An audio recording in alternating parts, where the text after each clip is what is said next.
Hello everyone, Xeno What If here. To bring a first movie of What If John Ark was sent to the island of Sodor. Link description of the fanfiction of this What If. Listen here YouTube.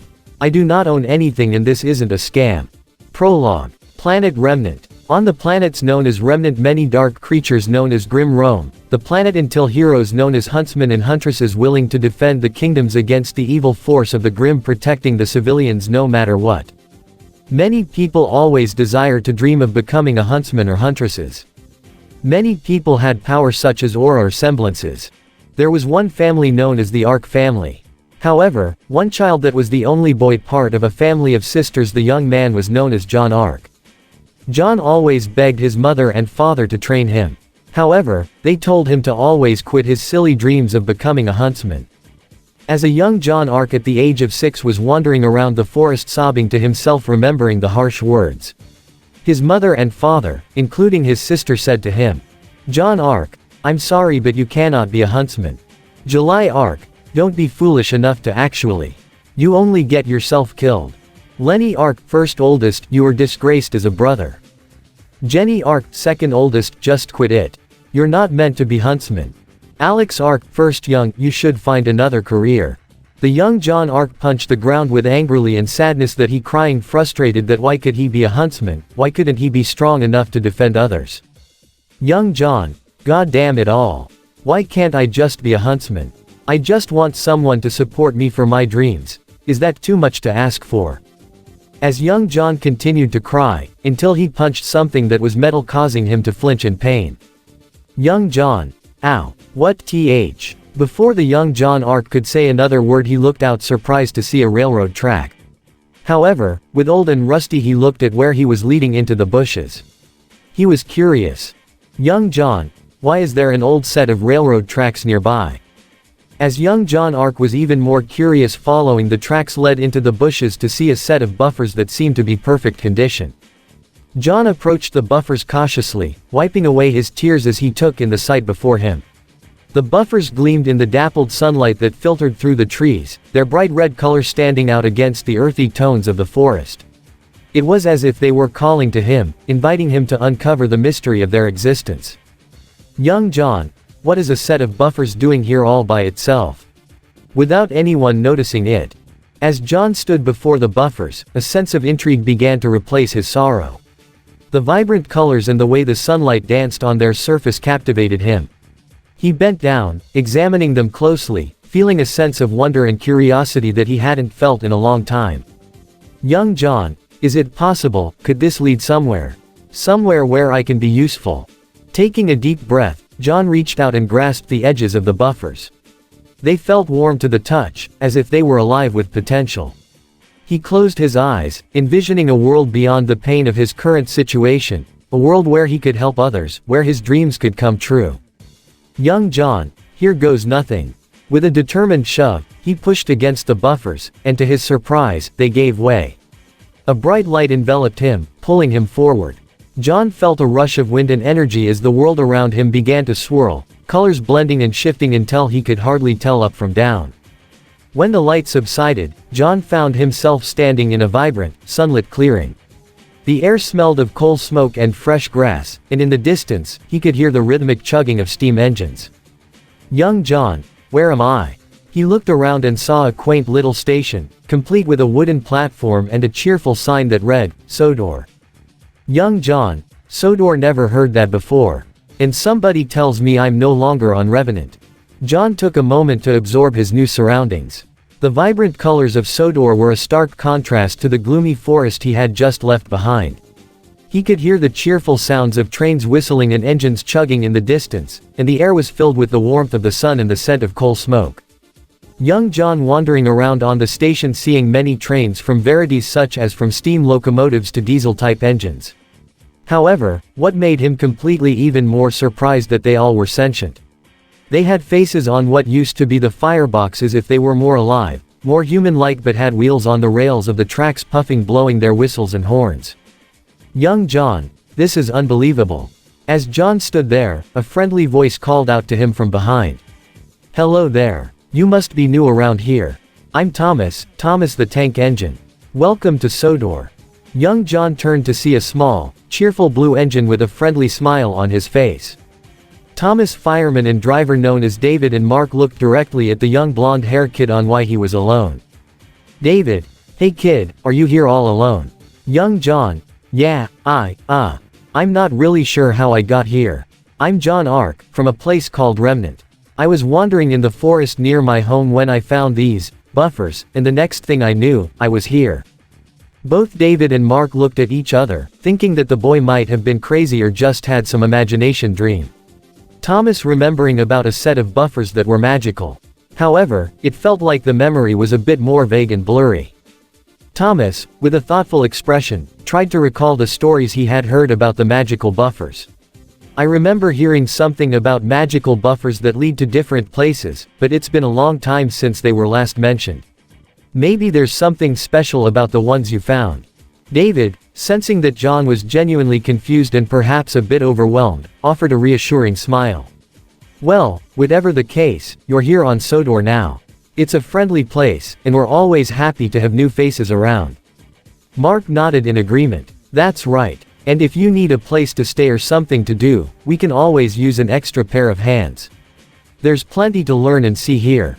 John felt a sense of relief at their kindness.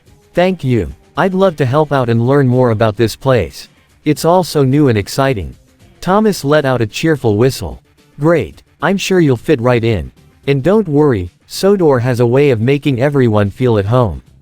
As John began his new life on Sodor, he was filled with a sense of hope and possibility.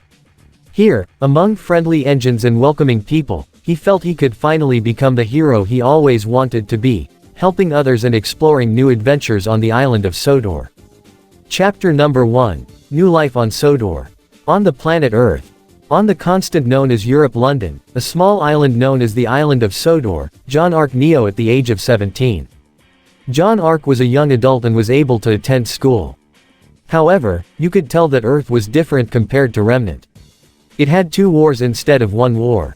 However, he was surprised that the people of the planet did not have powers such as semblance or aura.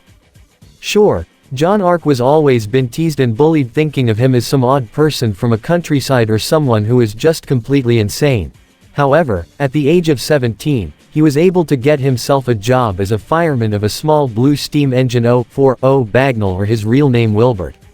Luckily, thanks to him becoming a fireman of Wilbert, the driver known as a feminine emerald-haired girl with red-crimson eyes known as Topaz, John find it strange for a female to name herself after a name of a material instead of a normal type of name, but he wasn't one to judge. The day was June 19, 2009. The sheds of Brandon John with Topaz were in the cab of steam engine 040 Bagnall Wilbert. "John." To Wilbert, "Come on boy. Let's get ready to go." Wilbert. To John, all right after all. You know how tired I get after a long day of work." Topaz. Chuckles, "All right, you too. No slacking off now. We've got a busy day ahead of us." As Wilbert's engine began to hum to life, John took his position as the fireman, feeding coal into the firebox. He marveled at how much he had learned in such a short time. On Remnant, he had always been overshadowed by his sisters, but here, he had proven himself capable and resourceful. That's when the moment the car of a certain that controller known as Sir Topium Hat came to the sheds to brief them about what they have to do for today's schedule. As the last embers faded in the firebox, John felt the anticipation build within him. Just then, a familiar figure approached the shed, his top hat bobbing slightly with each step. Sir Topham Hatt, the renowned controller of the railway, was here to present the day's tasks. Sir Topham Hatt: "Good morning, everyone. I trust you're ready for a busy day on the rails." John stood straighter, trying to convey his enthusiasm. He was eager to impress not only Sir Topham Hatt but also himself. Sir Topham Hatt: "Wilbert, you'll be making a delivery to the quarry today. They're expecting a shipment of coal. After that, you'll head to the station to pick up some passengers. It's important that you stay on schedule." Wilbert: "You can count on me, sir. I won't let you down." Topaz: "We'll make sure everything runs smoothly, sir." "Right, John." John nodded vigorously, feeling a rush of pride. This was his chance to show what he could do. Sir Topham Hatt: "Excellent. Remember, teamwork is key. You all know how important it is to keep the island connected. Now, off you go. With the day's tasks set, Topaz climbed into the driver's seat, and John took his place in the cab. As Wilbert's whistle blew, they set off, puffing to the distance known as the China Clay Pit. As Wilbert chugged along the winding tracks toward the China Clay Pit, John couldn't shake the feeling of excitement mixed with a tinge of anxiety. He had heard plenty of stories about the troublesome twins, Bill and Ben, known for their cheeky antics and mischievous pranks. John hoped that today would be a smooth day without any unexpected interruptions. John, Topaz, do you think we'll run into Bill and Ben today? Topaz, it's a possibility.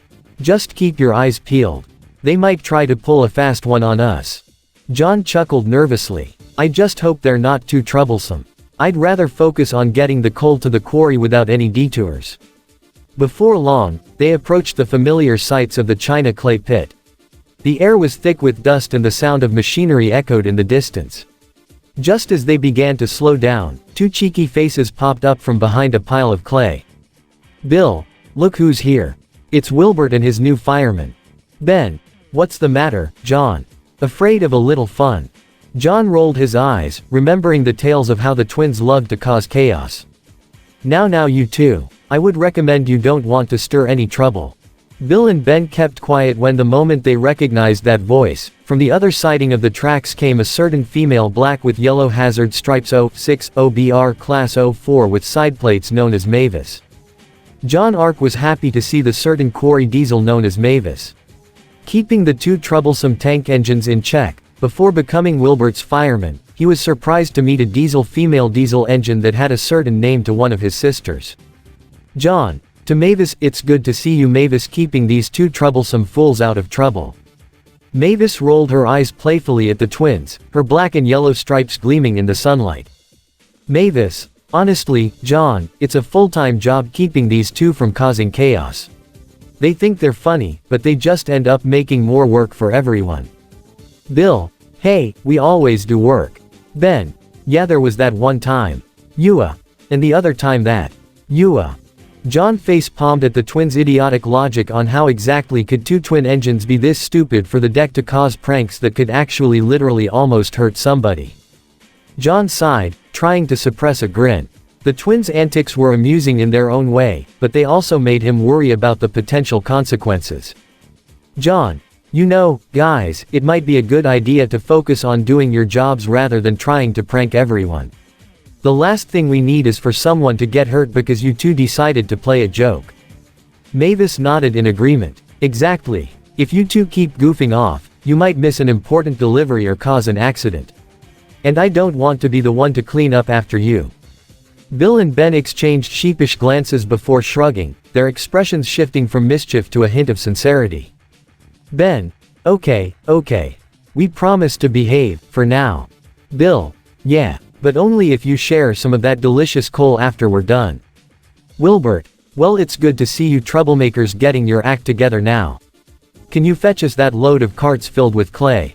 Bill and Ben to the line of empty carts, their wheels already clicking against the rails.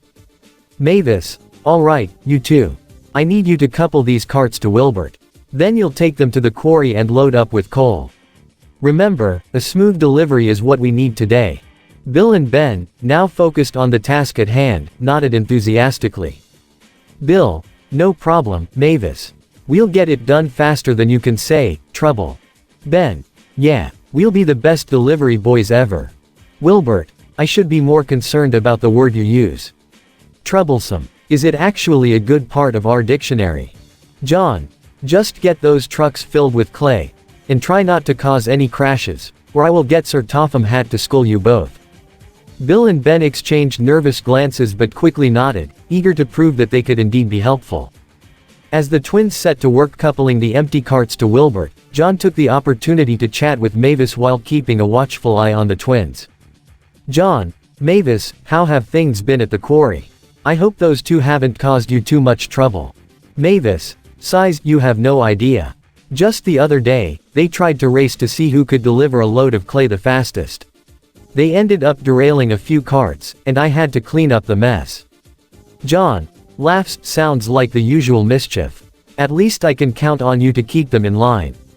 Mavis smiled, appreciating John's support. Just then, Bill and Ben finished coupling the carts and returned to the group, their faces beaming with pride. Bill, all set. We're ready to go. Ben, let's show everyone how it's done. John climbed back into the cab of Wilbert, feeling a surge of excitement. Today was going to be a great day, and he was determined to make the most of it. John, all right, team. Let's head to the quarry and make our delivery. Mavis, you can guide us, right? Mavis, of course. Just follow me, and I'll show you the quickest way to the loading area. With Mavis leading the way, John watched as Wilbert chugged along the tracks, the rhythmic sound of the wheels on the rails comforting him. As they approached the quarry, he could see the bustling activity of other engines and workers loading and unloading clay and coal. Wilbert, to John, this place is always so lively. I love it. John, grinning, me too. It's amazing to see everyone working together. As they arrived at the loading area, Mavis maneuvered expertly, guiding Wilbert to the right spot. The twins wasted no time in getting to work, quickly and efficiently loading the carts with coal. John, to the twins, see. This is teamwork. You guys can be helpful when you want to be. Ben, grinning, yeah, we're just full of surprises. Bill, just wait until we finish this delivery. We'll show everyone we're not just troublemakers. With the carts filled, John felt a sense of accomplishment wash over him. John, excellent work, everyone. Let's get moving before we attract more trouble. Mavis, right behind you. John and Topaz inside the cab of Wilbert with the carts filled with clay, were heading off out of the China clay pit of the mines heading towards any of the nearby stations. However, not to go fast but more like neutral fast. As Wilbert chugged away from the China clay pit, the sun bathed the surroundings in a warm glow, and the rhythmic sound of the wheels on the rails created a comforting atmosphere. John Ark felt a sense of purpose as he rode alongside Topaz in the cozy cab, surrounded by the bustling sights and sounds of Sodor. John, leaning out the window, look at that view. It's incredible how beautiful this island is. Topaz, smiling, it really is. Each day brings something new. And today, we have a job to do. As they rolled along the tracks, John took in the vibrant landscapes, dotted with lush greenery and charming cottages. He could see the distant outline of a lighthouse standing proud by the shore, a reminder of the ocean that surrounded the island. Suddenly, the tranquility was interrupted by the unmistakable sound of a whistle in the distance. John turned to Topaz, concern flashing in his eyes. John, do you hear that? It sounds like another engine is approaching. As the sounds of another engine approaching turned out to be the big blue tender engine, the number 4 known as Gordon on the opposite side of the left side of the tracks pulling the passenger train. Gordon, express coming through. As the blue tender engine known as Gordon rocketed by with the express coaches rocking by surprising the group that was having the train filled with clay. John, Gordon really knows how to be a show-off. Wilbert, to John, trust me, we'll also get some time to do some passenger runs in the night time. Topaz, yeah, I heard a lot of strange things does happen in night, but normally I believe the superstitious or the supernatural. John, to Topaz, I'm guessing that you must have overheard one of Edward's story. John Ark at the age of 7 before becoming Wilbert's fireman he always likes to listen to the number 2 tender engine known as Edward who was always old and wise. Sure, he always get a bit spooked by many of his scary stories, but some were always fake. John chuckled at the memory of Edward's stories, recalling how the friendly old engine would weave tales of ghostly encounters and mysterious happenings on Sodor. It was a mix of wonder and fear that had drawn him in as a child, and even now, the thought of the supernatural sent a shiver down his spine, though he was also intrigued. John, smirking, I remember the last story Edward told us about the ghost train. He said it roams the tracks at night, looking for lost souls. Topaz, playfully, you're not scared of ghosts, are you, John? John, laughing, no, not scared. Just curious. Wilbert, whistling, well, if we do run into any ghost trains, I hope they're friendly. I'd like to think I could make a good impression on them. Topaz rolled her eyes, trying to suppress a smile. As they continued along the track, the scenery changed, revealing rolling hills and more of Sodor's picturesque landscapes. John felt a renewed sense of purpose. This was his chance to create his own stories, rather than just listen to others. As they approached the next station, John could see the familiar faces of bustling passengers waiting to board their trains. The station was alive with the sound of chatter, laughter, and the clattering of luggage. John, pointing, look, we're almost there. This is where we'll drop off our coal, and then we can pick up some passengers. Topaz, exactly. Just remember, we need to be quick about it. The passengers won't wait forever. With a determined nod, John prepared for their arrival, adjusting the controls and keeping an eye on the surroundings. As they rolled into the station, Wilbert's wheels clattered against the platform, and the passengers began to gather around. Wilbert, happily, here we are. Time to show everyone what we can do. As the coal was unloaded, John and Topaz noticed a small group of children watching them with wide eyes. They were fascinated by the steam engine, pointing and whispering excitedly to one another. Child 1, gasping, look at that blue engine. Isn't he cool? Child 2, nodding, and the fireman too. I want to be a fireman when I grow up. John's heart swelled with pride at their admiration. It felt good to be noticed for something positive, especially after years of feeling overshadowed by his sisters back in Remnant. John, smiling, if you work hard and believe in yourself, you can do anything. The children cheered, their spirits lifted by John's words. It was a small moment, but it meant a lot to him. He knew firsthand how hard it could be to feel overlooked, and he wanted to encourage them to chase their dreams. As the last of the coal was unloaded, Sir Topham Hatt arrived to oversee the operation. Sir Topham Hatt, clapping his hands, excellent work, everyone. I see you've managed to complete your delivery on time. Now, let's get those passengers loaded up. John felt a thrill of excitement as the passengers began to board. He quickly assisted Topaz in preparing Wilbert for the next leg of their journey. Topaz, checking the controls, all set for the return trip. John, grinning, let's do this. As Wilbert's whistle blew again, signaling their readiness, John felt a surge of determination. This was his chance to prove himself, not just to Sir Topham Hatt, but to himself. He was no longer the neglected boy from Remnant, he was part of something bigger now. The end of the day as the sun dipped below the horizon, casting an orange glow over the island of Sodor, John Ark reflected on the day's events. From the chaotic encounters with the troublesome twins, Bill and Ben, to the exhilarating passenger run, it had been an eventful day for him and Wilbert. Wilbert, contentedly, what a day, John. I'm proud of how well you handled everything. John smiled, feeling a sense of accomplishment. He had faced challenges and overcome them, learning valuable lessons about teamwork, determination, and the importance of staying focused on the task at hand. As they approached the sheds for the night, Sir Topham Hatt met them with a warm smile. Sir Topham Hatt, smiling, excellent work today, Wilbert. You and your firemen have proven yourselves to be a valuable team. I'm sure we'll have many more adventures together. John felt a surge of pride at the controller's praise. He knew that this was just the beginning of his journey on Sodor, and he was eager to see what the future held. Topaz, smiling at John, you did great today, John. You've come a long way since you first arrived on Sodor. John nodded, a determined glint in his eyes. He knew that there would be more challenges ahead, but he was ready to face them head on. With a new family on Sodor and a newfound sense of purpose, he felt more confident than ever before. As Wilbert made his way to his resting spot for the night, both John and Topaz went home. Getting ready for rest for what's about to happen tomorrow. With the dark blue engine 040 Bagnall Wilbert sleeping in the sheds until he opened one of his eyes seeing a shadowy silhouette of a certain E2 tank engine puffing across the tracks far from his direction. Wilbert, sleepily, was that Thomas?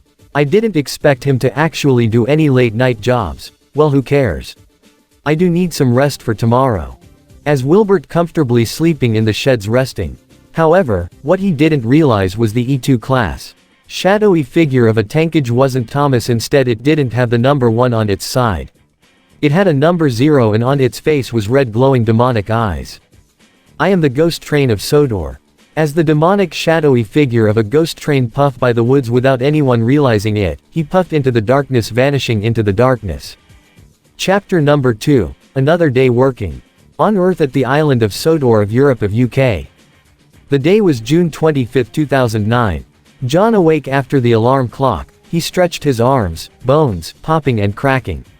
Stretching them ready for another day of work on the railroad. As John Ark was getting one of your first daily routine went to the bathroom of his apartment. Luckily it was clean and tidy, brushing his teeth and also rinsing his mouth while also washing his face with soap. John, to himself, another day at working on the island of Sodor. John Ark finished using the restroom with the kitchen, making his own breakfast. Sunny set up well, also pouring a glass of orange juice. John, sipping on the glass of juice. I wonder when exactly assignment will be on the railroad. After finishing his breakfast, John glanced at the clock on the wall. It was time to get moving. He cleaned up his dishes, an almost automatic act by now, and then grabbed his small backpack. It contained his favorite book about steam engines, a notebook for jotting down ideas or sketches, and a small snack for later. John, grinning, all right, let's see what adventures await today. Stepping outside, John inhaled the fresh morning air, filled with the scents of grass and blooming flowers. The sun shone brightly over Sodor, casting a warm glow over the island. As he walked toward the railway yard, he couldn't shake the excitement that bubbled within him. Each day was a chance to learn something new, to help others, and to prove that he could be a hero too. As he approached the yard, he could see Wilbert, the blue Bagnell 04 OST, resting on the tracks, his boiler gently steaming. The little engine looked cheerful as John approached, his blue paint glistening under the sunlight. Wilbert, enthusiastically, morning, John. Ready for another day of work? John, beaming, absolutely. What do we have lined up today? Justin, the blue car approached the yard. Out came Sir Topham Hatt, approaching the two, ready to give them the assignment for today. Sir Topham Hatt, Mr. Ark, it certainly seems you're finally all ready for your assignment. John, to Sir Topham Hatt, it's good to see you today, Sir Topham Hatt. What is our assignments for today? Sir Topham Hatt, right, your first assignment is going to the docks to get a crate of fish to be delivered to nearby towns. The second assignment is to get coal at Farquhar Station, and the final assignment is to deliver scrap to the scrapyard. When Sir Topham Hatt said the final words, going to the scrapyard, it's made Wilbert uneasy, almost made him shake a little bit sheepishly. John, to Sir Topham Hatt, well, thank you so much for giving us the assignment. Sir Topham Hatt, could always be really useful on the railway. As Sir Topham Hatt getting inside of his car and driving off. John, okay Wilbert, let's get ready. Wilbert, yeah sure, as much as we can actually complete our jobs instead of going to that scrapyard. John, I'm guessing steam engines like you are not fond with the scrapyard. Wilbert, you have no idea, it's more like a terrifying place. John, curious, really? What makes it so scary? Wilbert, hesitating, well, it's not just the sight of old, broken engines lying around. It's the stories, John. They say that some engines never leave the scrapyard. They just fade away, forgotten. John, thoughtful, that does sound a bit creepy. But I'm sure we'll be fine. We'll get the job done and be on our way before anything spooky can happen. Wilbert, cheering up, you're right. With you at my side, I feel like we can take on anything. John, grinning, let's start with the fish. We need to make sure those deliveries get to the towns on time. Wilbert, chuffing enthusiastically, right. Let's go, John. With a determined nod, John pulled the throttle, and Wilbert chugged forward, steam billowing behind him as they made their way to the docks. The rhythmic clatter of wheels on tracks accompanied their journey, and John couldn't help but feel a sense of excitement for the day ahead. As they approached the docks, John spotted the bustling activity of workers unloading crates from ships. The smell of saltwater mixed with the scent of fresh fish filled the air. John could see the crate that they needed to pick up, stacked high with ice and brimming with fish. John, waving, hello. We're here to pick up the crate of fish. Dockworker, nodding, ah, you must be John and Wilbert. The crate is ready for you. Just be careful, those fish are slippery. John, grinning, don't worry, we can handle it. With the help of the dockworkers, John and Wilbert carefully loaded the crate onto the flatbed. The men gave them a few friendly tips on securing the load properly, and with one last wave, John climbed back into the cab. John, excitedly, we did it, Wilbert. Now, where to next? Wilbert, puffing proudly, next stop, Farquhar Station. Let's get that coal. As they set off, John felt a sense of pride swell in his chest. He was finally doing the work he had always dreamed of, helping on the rails, just like the heroes he admired. Each chuff of Wilbert reminded him that he was a part of something bigger and that, with every delivery, he was proving himself worthy. The ride to Farquhar was filled with laughter and stories, as John and Wilbert discussed everything from their favorite places on Sodor to the other engines they admired. John was particularly fond of Thomas, the cheerful little tank engine, and he shared stories of their previous encounters. When they arrived at Farquhar station, the sun was shining brightly, and the station was alive with activity. Workers hustled about, and the sound of trains whistling filled the air. John, pointing, "There's the coal pile. Let's go get it." Wilbert, chuffing eagerly, "Right behind you, John." As they approached the coal pile, John noticed a few familiar faces among the workers. They came across two tender Scottish tank engine twins named Donald and Douglas having black paint job. Donald, waving, "Well, if it isn't John and Wilbert. What brings you two to Farquhar?" Douglas, "Ye here for coal, I take it." John, smiling, "Yep. We're on a mission today, gotta deliver fish to the towns and then pick up coal for the next leg of our journey." Wilbert, puffing proudly, "And then we have to head to the scrap yard." Donald, raising an eyebrow, "The scrap yard, That place can be a bit unsettling, if ye ask me." Douglas, Best not to linger there too long. You never know what you might find." John, reassuringly, "We'll be okay.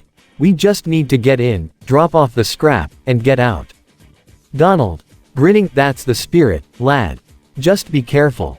Douglas, nodding, "And make sure Wilbert here knows he's a valuable engine." Wilbert, blushing slightly, "Thanks, lads. I appreciate that." John, laughing, "Of course. Wilbert is the best engine I could ask for." As they finished loading the coal into Wilbert's tender, John felt a surge of confidence. With the coal secured, they waved goodbye to Donald and Douglas, who wished them luck on their journey. The two of them hopped back onto the cab, and John took a moment to appreciate the bustling station around them. John, enthusiastically, "Okay, Wilbert. Let's head back to the yard and get ready for the scrap delivery." Wilbert, chuffing, "Right. I'll do my best to be quick about it." With that, John pulled the throttle, and Wilbert chugged out of Farquhar station, the coal clattering in the tender as they picked up speed. The scenery passed by in a blur of green fields and distant hills, and John couldn't help but feel exhilarated by the adventure. John, looking ahead, "Okay, the final assignment is to us shunt in some cars filled with scrap to go to the scrap yard." Wilbert, sheepishly, "Oh man, do we really have to?" John, "Come on, we have a job to do." Wilbert, sheepishly, "Okay then." John, "Come on Wilbert, I also have your back." Topaz, "Don't forget about me boys." John, "I forgot about you Topaz." Topaz, playfully, "Well, how could you forget? I'm always here to make sure you both have a little fun along the way." John, chuckling, "True. You help keep things interesting." Wilbert, smiling, "All right then, let's get this job done together." As they continued to chug along the tracks, John felt a renewed sense of determination. Topaz, a lively blue car, had always been a source of encouragement for them, and his presence added a lively spark to their adventures. John, thinking aloud, "So, after we drop off the scrap, what do you guys think we should do? Maybe we can head to the seaside for a picnic." Topaz, excitedly, "That sounds amazing. I love the beach." Wilbert, chuffing in agreement, "A picnic by the seaside would be a perfect reward after a hard day's work." As they made their way to the yard, John couldn't help but feel a sense of camaraderie with Wilbert and Topaz. They were a team, and together they could face any challenge that lay ahead. When they arrived back at the yard, John spotted the line of scrap cars waiting for them. His heart raced at the sight of the rusty metal and old pieces of machinery such as rusty remains, tank engines, diesel engines, and other kinds of machineries.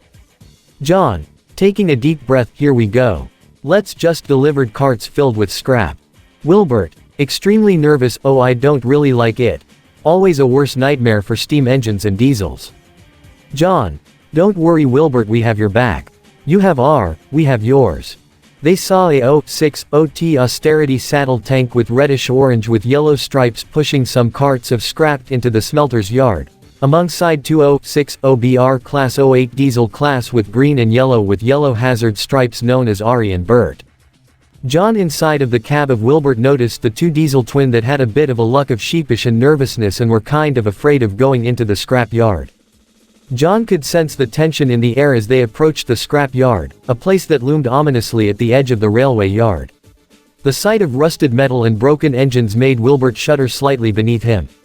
The Diesel twins, Ari and Bert, were busy moving scrap but paused to glance at the newcomers. Ari, snickering, well, look who's come to play in the scrap yard. You sure about this, Steamy? Bert, grinning maliciously, yeah, you might not come back out. Wilbert, whispering to John, did they always have to be so intimidating?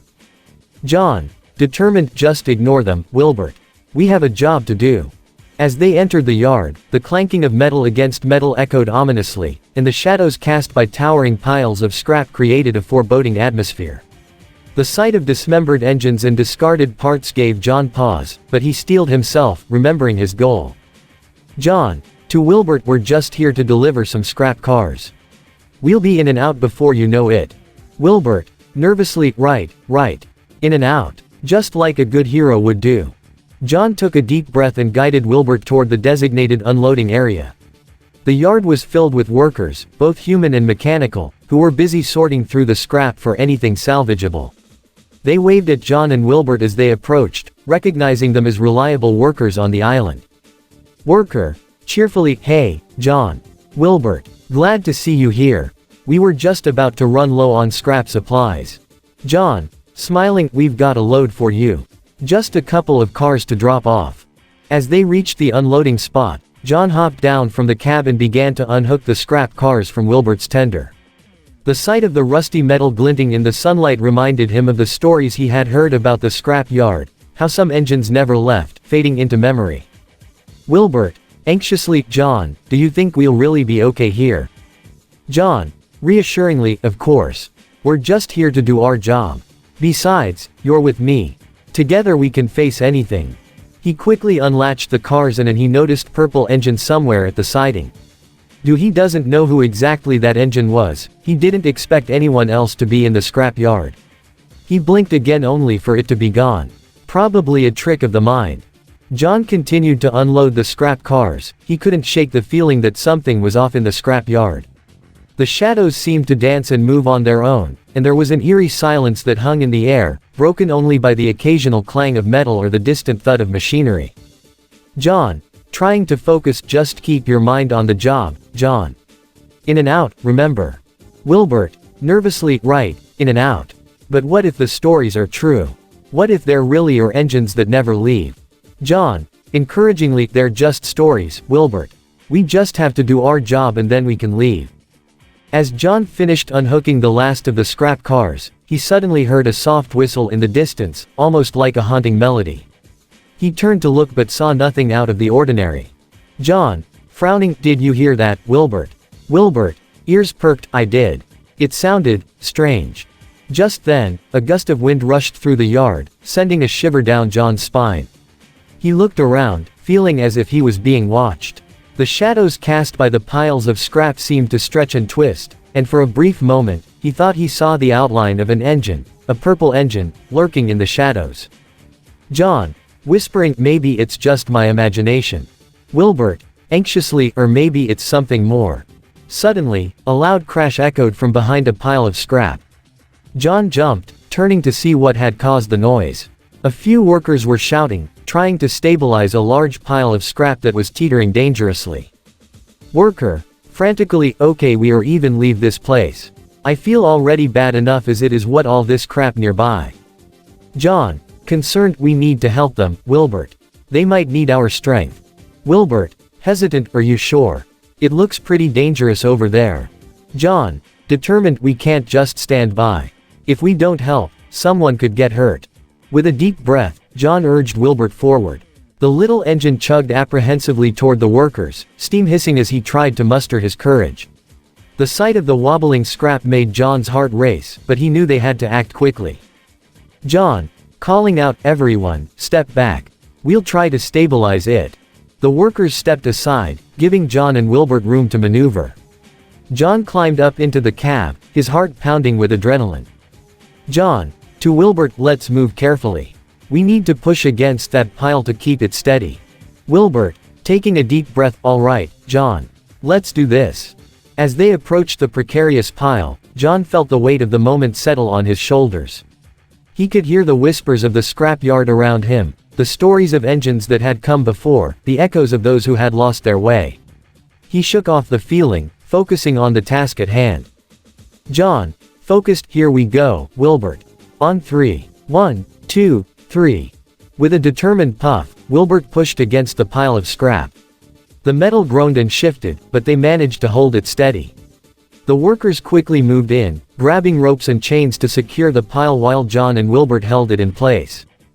Worker, shouting, keep pushing. We're almost there. John could feel Wilbert straining beneath him, but the engine didn't give up. Together, they pushed against the metal, their determination unwavering. John could see the relief on the workers' faces as they secured the last of the pile. John, encouragingly, just a little longer, Wilbert. We can do this. Wilbert, panting, I'm giving it all I've got. Finally, the workers finished securing the pile, and John felt a wave of relief wash over him.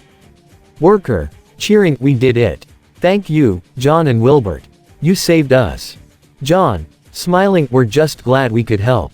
As they pulled away from the pile, Wilbert let out a relieved puff of steam, his boiler easing. Wilbert, grinning, I can't believe we actually did that. I was so scared. John, laughing, you were amazing, Wilbert. We make a great team. However, as they turned to head back to the unloading area, John couldn't shake the feeling that something was still off in the yard. The shadows seemed to flicker, and he thought he caught a glimpse of that purple engine again, lurking just out of sight. John, whispering, did you see that, Wilbert?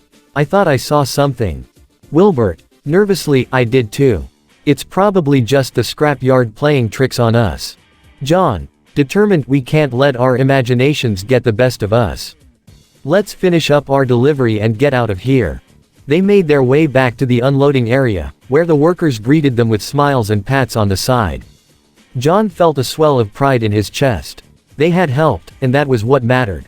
John, to the workers, we have one last load to drop off. Then we'll be on our way. Worker, nodding, you boys did great today. Just be careful in that scrap yard. It can be a spooky place. John, smiling, we will. Thank you for your support. As they unloaded the last of the scrap cars, John felt a surge of accomplishment. They had faced their fears and helped others in the process. But that strange feeling lingered, and he couldn't shake the sensation that they were being watched. Wilbert, nervously, can we wrap this up? I really don't like it here. John, sensing Wilbert's unease, just a little longer, buddy. We're almost done. As the last of the scrap was unloaded, John thought he heard that soft whistle again. This time, it was closer, almost inviting. He glanced around, searching for the source. John, whispering, did you hear that? Wilbert, shivering slightly, I did. It's creeping me out. Suddenly, the ground beneath them trembled slightly, and a low rumble echoed through the scrap yard. John felt a chill run down his spine, and he turned to Wilbert, who looked wide-eyed and terrified. John, whispering, let's get out of here, Wilbert. Now. They quickly climbed back into Wilbert's cab, and John pulled the throttle. The little engine sprang to life, chugging away from the unloading area as fast as he could. As they left the scrap yard behind, John risked a glance over his shoulder. For a split second, he could have sworn he saw a faint purple outline in the shadows, watching them depart. But as soon as he blinked, it was gone.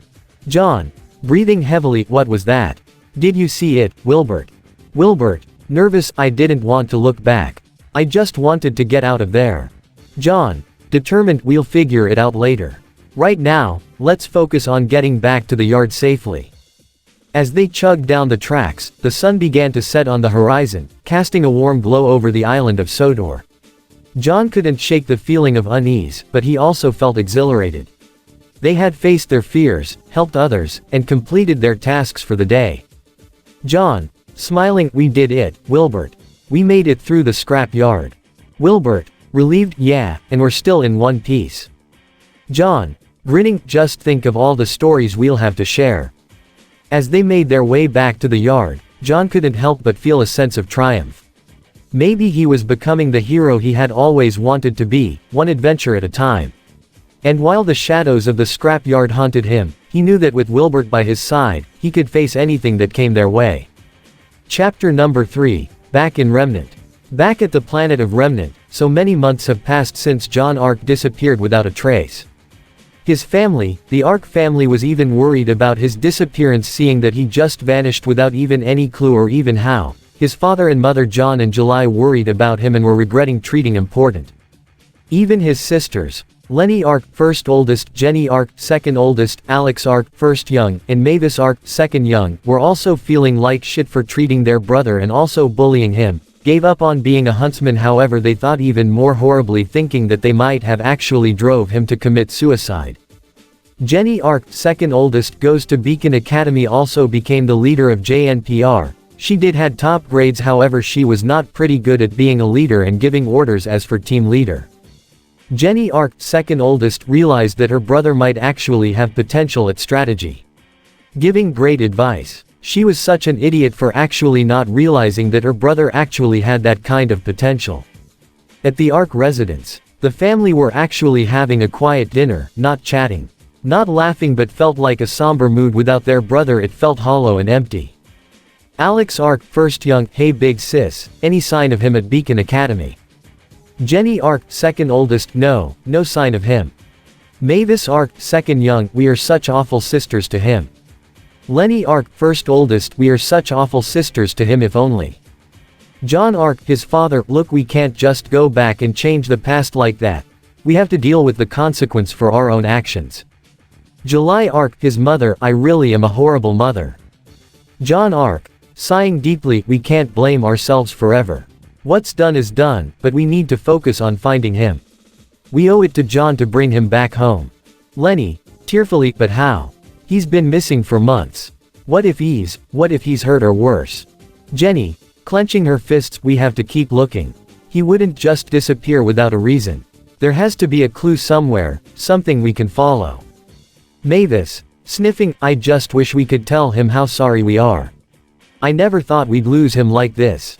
Alex, quietly, maybe we could ask the teachers at Beacon for help. They might know something we don't. July, nodding slowly, that's a good idea, Alex. We can gather what information we have and present it to them. They might have resources we can't access on our own. John, firmly, and we'll have to work together as a family. We can't let this tear us apart. We need to support each other, now more than ever. Just then, the doorbell rang, breaking the heavy silence that hung over the Ark household. Jenny, do you really think he's dead because of us? John, if he is, then it's our fault. We could have done better to prevent all this from happening. Jenny, voice trembling, I can't shake the feeling that we pushed him away. What if he thought he had no one to turn to? Lenny, sobbing softly, we were supposed to be his family.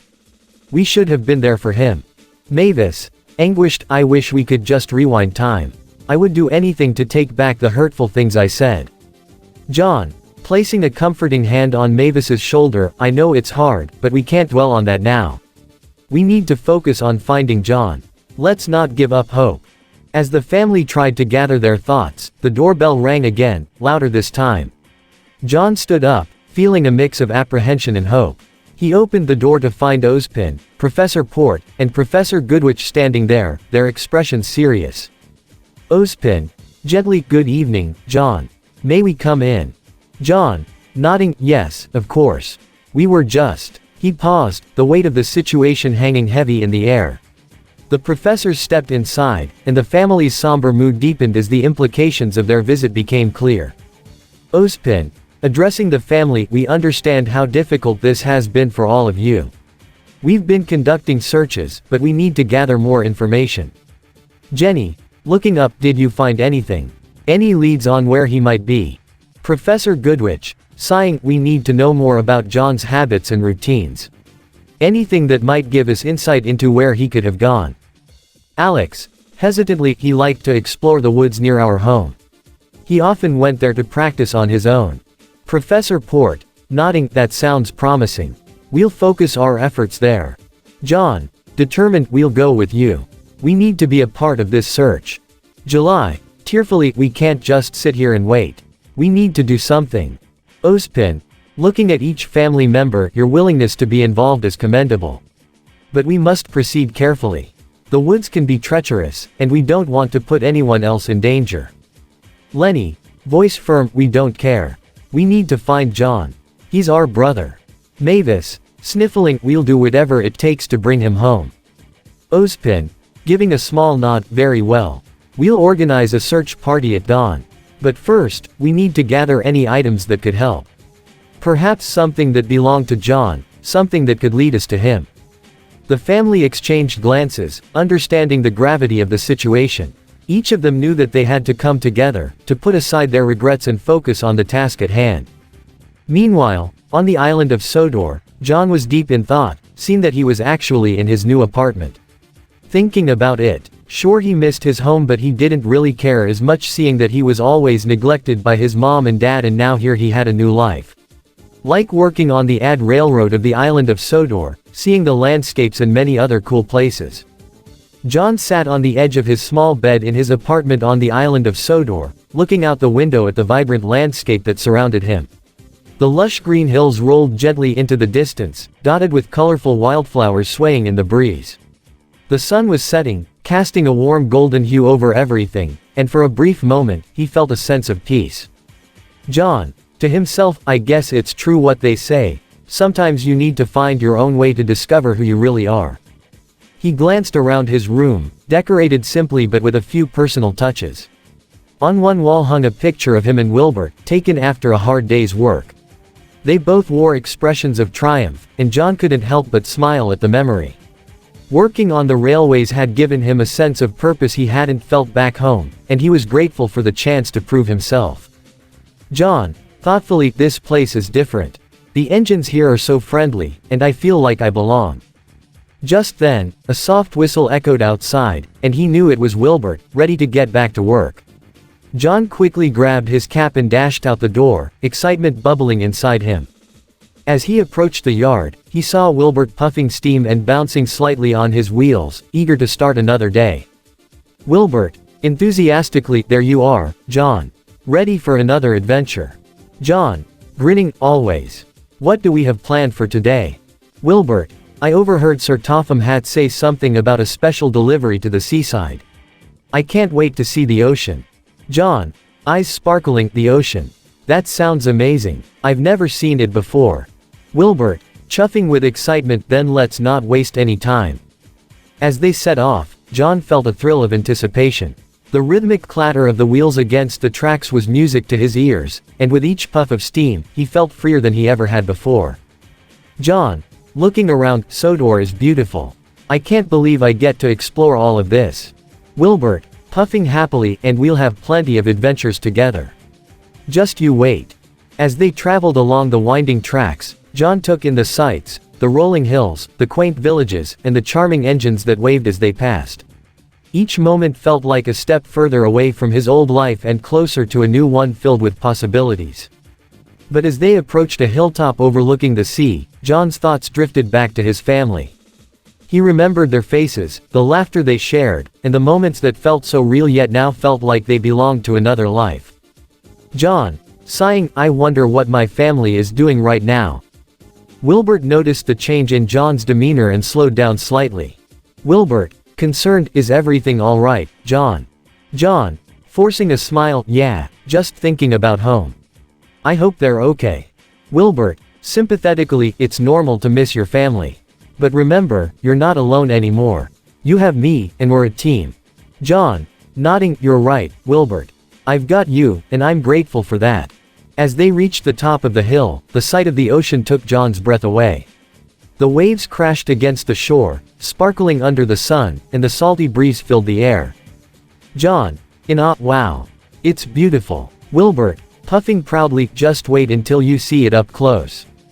They made their way down toward the beach, and John couldn't contain his excitement. The vastness of the ocean unfurled before him, and he felt a sense of adventure welling up inside him. John, gazing out at the horizon, I can't wait to dive in and explore. Wilbert, laughing, just be careful not to get swept away. As they reached the sandy shore, John hopped off Wilbert and ran toward the water, feeling the grains of sand beneath his feet. He stopped at the water's edge, watching as the waves rolled in and out. John, yelling with joy, this is incredible. Wilbert, chuffing nearby, just make sure to stay close. John splashed at the water, laughing as the coolness hit him. For the first time in a long while, he felt truly free. He was no longer defined by the shadows of his past but was carving out his own path, one filled with adventure and friendship. Back in Remnant, the Ark family was preparing for their search. They had gathered items that belonged to John, memories that held both fondness and regret. As they packed these belongings, they spoke about their hopes and fears. July. Holding John's pendant, I can't believe we let it come to this. Lenny, tearfully, we need to make things right. We can't lose him again. Jenny, determined, we'll find him. We'll show him how much he means to us. As they finished gathering their items, they felt a sense of unity and purpose. They were ready to face whatever lay ahead in their search for John, determined to bring him back home. Chapter number 4, Devious Problem. Planet Earth, location UK island of Sodor. Henry has had an accident pulling a goods train thanks to some troublesome trucks and is sent to the works. At Tidmouth Sheds, Fat Controller tells the engines that diesel is the only spare engine available. The engines are not very happy about this, knowing how much trouble diesel is. Percy and Thomas both hope that Henry is mended soon, claiming he moves more trucks than 3 diesels put together. Percy, I hope Henry's mended soon.